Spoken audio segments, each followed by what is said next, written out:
नमस्कार, मैं जितेंद्र चतुर्वेदी। इन दिनों बीजेपी में बैठकों का दौर चल रहा है। अभी 2 रोज पहले रक्षा मंत्री राजनाथ सिंह के यहाँ एक बड़ी मैराथन हुई जो तकरीबन 4 घंटे चली। उसमें केंद्रीय गृह मंत्री अमित शाह, बीएल संतोष, नितिन नवीन और अरुण कुमार मौजूद थे।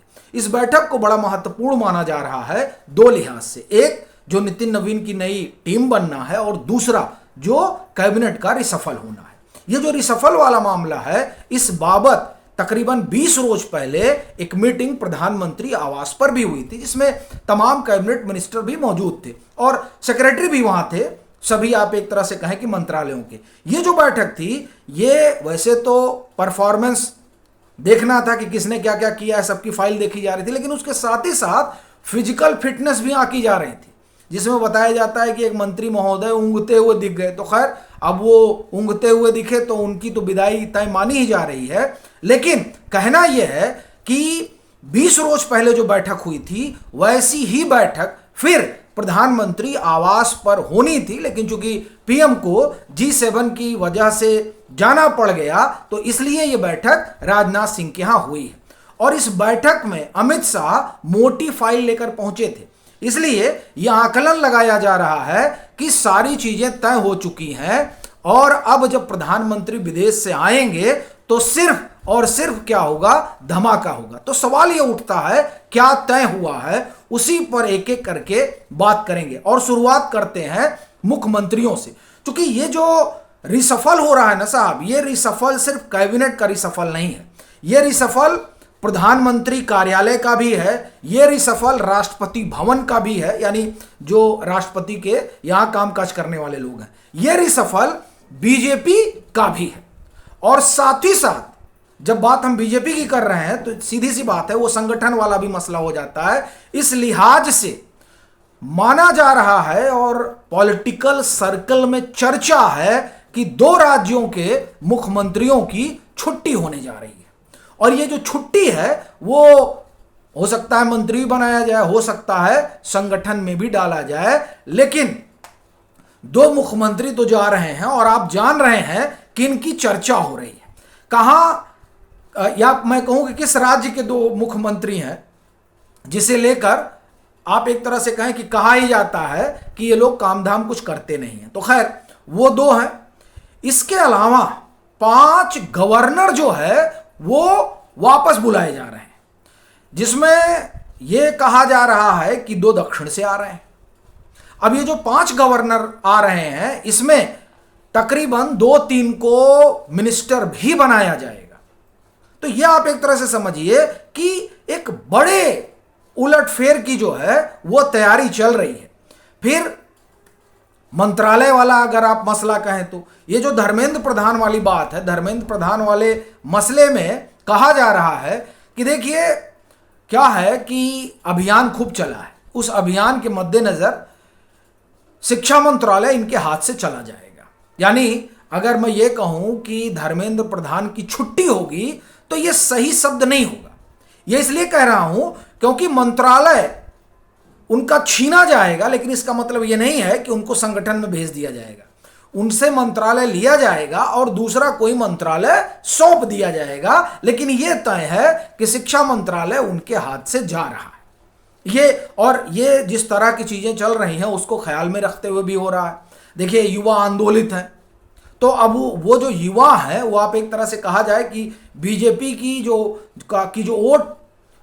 वोट है, उस वोट का एक तरह से आप कहें कि केंद्र बिंदु है कौन, युवा। और फिर राहुल गांधी भी कह रहे हैं हम आंदोलन करेंगे, तो अमित शाह तो बहुत दूर के चले हैं। अभी जब ये सब कॉकरोच वगैरह इकट्ठा हुए थे, देखिए कैसे उन्होंने 1 मिनट में फुस कर दिया पूरा इन लोगों का अभियान ही, उसकी हवा निकाल दी। तो उसी तरीके से अब राहुल गांधी भी कह रहे हैं कि मैं छात्रों से बोलूंगा, कोटा उटा जा रहे हैं, और वहां से वो कोई एक राष्ट्रव्यापी, देशव्यापी कुछ करेंगे। तो जिन छात्रों के नाम पर वो कुछ करना चाहते हैं, उन छात्रों की अगर नाराजगी कहीं है, तो वो शिक्षा मंत्रालय है, शिक्षा मंत्री है। तो जिस वजह के कारण नाराजगी है, वो वजह ही खत्म की जाएगी, ये तकरीबन तय माना जा रहा है। इसके अलावा बड़ी बात यह है कि तकरीबन 12 से 16 जो है मंत्री और मंत्रालय, वहां बड़ा फेरबदल होने वाला है। और उस फेरबदल की जो सबसे बड़ी वजह है वो ये कि कई एक को संगठन में भेजा जाएगा और कई एक हैं जिनको संगठन से मंत्रिमंडल में शामिल किया जाएगा।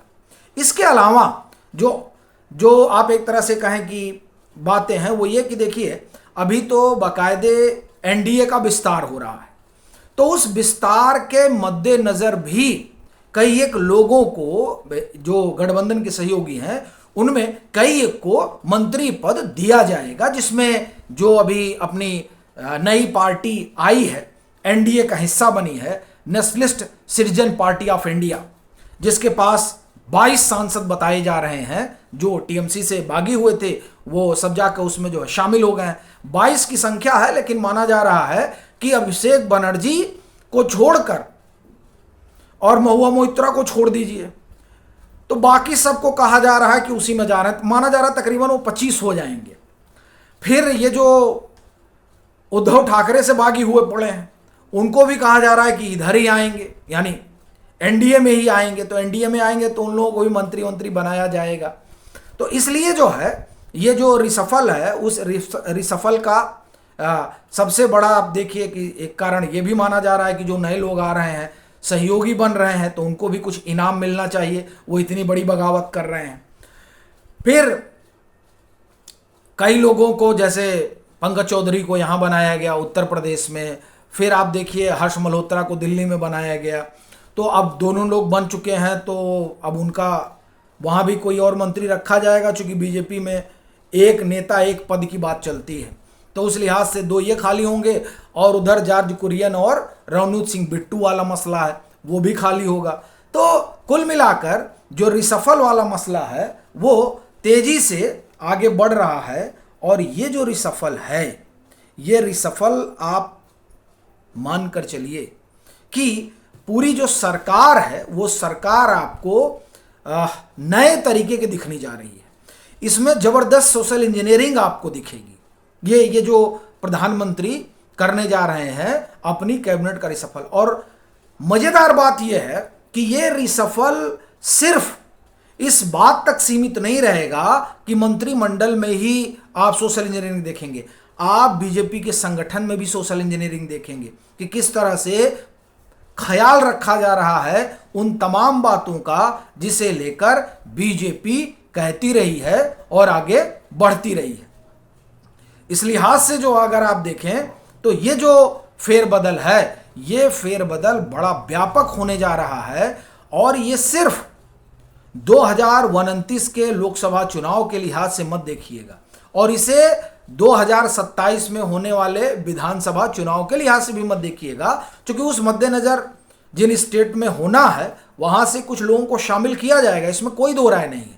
लेकिन ये जो तैयारी है, ये तैयारी किसी विधानसभा चुनाव के लिहाज से या 2029 के लोकसभा चुनाव के लिहाज से नहीं हो रही है। ये जो कैबिनेट रिसफल होगा, ये जो प्रधानमंत्री कार्यालय में फेरबदल होगा, ये जो राष्ट्रपति भवन में फेरबदल होगा, ये फेरबदल अगले 50 साल में बीजेपी को कहां खड़ा करना है इस लिहाज से होगा। और इसीलिए यह बहुत महत्वपूर्ण माना जा रहा है।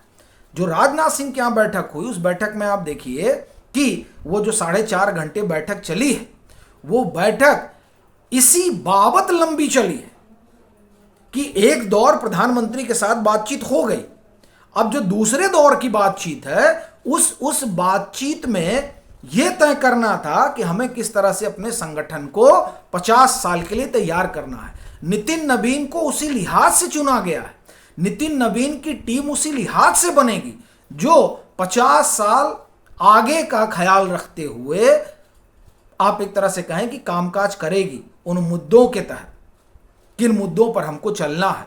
यानी आप देखिए कि ये जो बीजेपी बन रही है, ये बीजेपी अलग ढंग की बना रहे हैं मोदी साहब। एक तरह से आप कहें कि इसको वो एक ऐसा संगठन बना देना चाह रहे हैं जिस संगठन को लेकर फिर कोई किंतु परंतु ना रहे। इस तरह की इसकी आप एक तरह से कहें कि तैयारी हो रही है। और जो बात हम लोगों ने गवर्नर की कही, गवर्नर में देखिए एक चर्चा जो है कई लोग उठा देते हैं।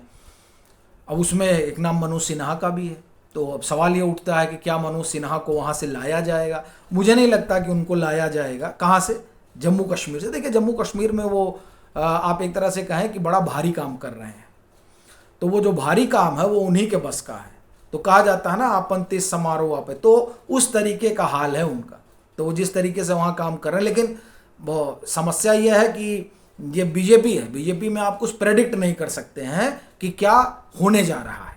लेकिन जो पॉलिटिकल कॉरिडोर में हलचल है, उस हलचल के लिहाज से ये पूरी तस्वीर निकल कर सामने आ रही है, जिसमें कुछ मंत्री मुख्यमंत्री भी बन जाएंगे। ये भी बात है ना। तो अब वो कौन होंगे, तो आप अनुमान लगाइए कि कौन होंगे। क्योंकि नाम ले लेना तो बड़ा आप एक तरह से कहेंगे डेंजरस हो जाता है। ये आपने तो नाम ले लिया, लेकिन उस नाम में आप मत जाइए।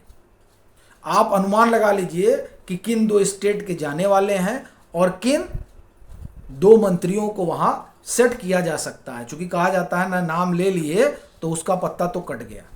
लेकिन जब मैं बात डिप्टी पीएम की करता हूं, उप प्रधानमंत्री की करता हूं, तो वो आप लिख कर रखिए कि अमित शाह है। उसमें कोई किंतु परंतु नहीं है। खबर चलाइए या ना चलाइए, ये तो तय माना जा रहा है। बाकी आप लोगों की क्या राय है, जरूर साझा करें।